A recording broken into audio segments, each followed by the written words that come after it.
हमारे देश में कई राष्ट्रीय पर्व हैं, है ना? पर क्या हम सच में उन सब के पीछे का असली मतलब समझते हैं? आज हम बात करेंगे गणतंत्र दिवस की, और ये सिर्फ एक छुट्टी से कहीं कहीं ज्यादा जरूरी क्यों है, ये जानने की कोशिश करेंगे। गणतंत्र दिवस का नाम लेते ही दिमाग में क्या आता है? वही भव्य परेड, आसमान को चीरते हुए जेट्स, स्कूलों में बच्चों के डांस और हर तरफ देशभक्ति के गाने। यही सब, है ना? हाँ, बिल्कुल। ये सब जश्न का एक बहुत जरूरी हिस्सा है। लेकिन क्या असली कहानी बस इतनी ही है, या फिर इसके पीछे कुछ ऐसा है, कोई ऐसी कहानी है जो आज भी हमारी जिंदगी को, हमारे अधिकारों को तय करती है? तो चलिए इस कहानी की परतों को एक एक करके खोलते हैं और इसकी शुरुआत एक ऐसे सच से करते हैं जो शायद थोड़ा चौंकाने वाला हो। एक ऐसा सच जो इस दिन को देखने का नजरिया ही बदल दे। देखिए, 15 अगस्त 1947 को हमें आज़ादी तो मिल गई, पर कहानी में एक ट्विस्ट था। हम पूरी तरह से, जिसे कहते हैं ना, अपने पैरों पर खड़े नहीं हुए थे। 1947 से 1950 के बीच भारत असल में एक डोमिनियन था। अब इसका क्या मतलब है? इसका मतलब ये कि हमारा हेड ऑफ स्टेट यानी राष्ट्राध्यक्ष अभी भी ब्रिटिश किंग था, और देश चल रहा था 1935 के एक ब्रिटिश कानून से। तो पॉलिटिकल इंडिपेंडेंस तो थी, पर पूरी तरह से सॉवरेनिटी यानी संप्रभुता नहीं थी। वो हमें मिली 26 जनवरी 1950 को, जब हम एक गणतंत्र बने, जब हमारा अपना राष्ट्रपति हमारा प्रमुख बना और हमारा अपना बनाया हुआ संविधान लागू हुआ। तो सवाल ये है कि ये इतना बड़ा बदलाव आया कैसे? देखिए, ये कोई एक दिन का काम नहीं था। इसका पूरा का पूरा श्रेय जाता है संविधान सभा को। ये 1946 में चुने गए कुछ बहुत ही दूरदर्शी भारतीयों का एक ग्रुप था, जिनके कंधों पर एक बहुत बड़ी जिम्मेदारी थी। एक नए आज़ाद भारत की रूल बुक लिखना, यानी हमारा संविधान। और इस पूरे, मतलब इतने बड़े ऐतिहासिक काम के जो चीफ आर्किटेक्ट थे, वो थे डॉक्टर B.R. अम्बेडकर। उन्हीं की गहरी समझ, कानूनी ज्ञान और सामाजिक न्याय की सोच ने हमारे संविधान की आत्मा को, उसके दिल को घड़ा। ये काम कितना बड़ा था, इसका अंदाजा इस बात से लगाया जा सकता है कि इसे पूरा होने में कितना वक्त लगा। कोई कुछ हफ्ते या महीने नहीं, बल्कि पूरे 2 साल। फिर उसके ऊपर 11 महीने, और फिर 18 दिन। जी हाँ, 2 साल, 11 महीने और 18 दिन। सोचिए, लगभग 3 साल तक देश के सबसे बेहतरीन दिमागों ने एक एक शब्द पर, एक एक लाइन पर बहस की, ताकि एक ऐसा दस्तावेज बन सके जो आने वाली कई पीढ़ियों के लिए भारत की बुनियाद बने। और एक बात समझनी बहुत जरूरी है, ये कोई ब्रिटिश लॉ की कॉपी पेस्ट जॉब नहीं थी। बिल्कुल नहीं। ये तो जीरो से एक देश की आत्मा बनाने जैसा था।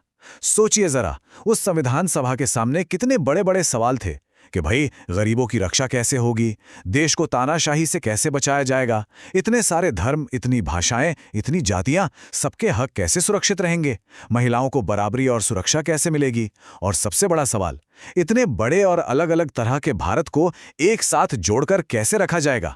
इन्हीं सब मुश्किल सवालों के जवाब ढूंढने की जो कोशिश थी, वही तो हमारा संविधान है।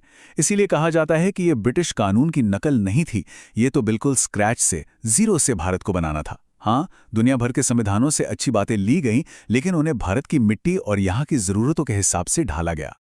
अच्छा, अब एक बहुत ही इंटरेस्टिंग सवाल है। हमारा संविधान 26 नवंबर 1949 को ही तैयार हो गया था, तो फिर इसे लागू करने के लिए 2 महीने का इंतजार क्यों? 26 जनवरी की ही तारीख क्यों चुनी गई? इसके पीछे एक बहुत ही पावरफुल कहानी है। इस तारीख की अहमियत समझने के लिए चलिए थोड़ा टाइम में पीछे चलते हैं, 20 साल पीछे। साल था 1930 और तारीख थी 26 जनवरी। ये वो दिन था जब इंडियन नेशनल कांग्रेस ने पहली बार पूर्ण स्वराज का नारा दिया था। मतलब, अब हमें आधी अधूरी नहीं, पूरी की पूरी आज़ादी चाहिए। तो बस ठीक 20 साल बाद, उसी ऐतिहासिक दिन को याद रखने के लिए, उसे सम्मान देने के लिए, 26 जनवरी 1950 को हमारा संविधान लागू किया गया। ये 1930 में देखे गए एक सपने का 1950 में सच होना था। तो फिर 26 जनवरी 1950 को आखिर हुआ क्या? उस एक दिन में 4 बहुत बड़ी चीजें हुईं जिसने भारत को हमेशा के लिए बदल दिया। नंबर 1, भारत का संविधान देश का सबसे बड़ा कानून बन गया। नंबर 2, ब्रिटिश राजा अब हमारे हेड ऑफ स्टेट नहीं रहे। नंबर 3, भारत ऑफिशियली एक सॉवरेन रिपब्लिक बन गया। और नंबर 4, डॉक्टर राजेंद्र प्रसाद भारत के पहले राष्ट्रपति बने। सोचिए, ये वो पल था, सदियों की गुलामी, इतने संघर्ष के बाद ये वो ऐतिहासिक लम्हा था जब पहली बार हम भारतीय अपने देश के, अपने भविष्य के असली मालिक बने। सत्ता अब किसी राजा या किसी बाहरी ताकत के हाथ में नहीं थी, वो आ गई थी हम भारत के लोगों के हाथ में। और इसका सबसे बड़ा सबूत था हमारा संविधान। और यहीं पर हमें अपने दो सबसे बड़े राष्ट्रीय पर्वों के बीच का फर्क समझना होगा। ये बहुत बहुत जरूरी है। देखिए, 15 अगस्त यानी स्वतंत्रता दिवस वो अंग्रेजों से आजादी का दिन है, लेकिन 26 जनवरी यानी गणतंत्र दिवस वो खुद पर शासन करने की आजादी का दिन है। एक आजादी है किसी से छुटकारा और दूसरी आजादी है अपना सिस्टम बनाने की। तो अब इस पूरी कहानी को जानने के बाद जब हम वो परेड देखते हैं ना, तो उसका मतलब ही बदल जाता है। वो सिर्फ एक शो नहीं रह जाता। वो टैंक और मिसाइलें सिर्फ हथियार नहीं, बल्कि हमारी ताकत का सबूत है। वो अलग अलग राज्यों की झांकियां सिर्फ नाच गाना नहीं, बल्कि हमारे यूनिटी इन डाइवर्सिटी की कहानी है।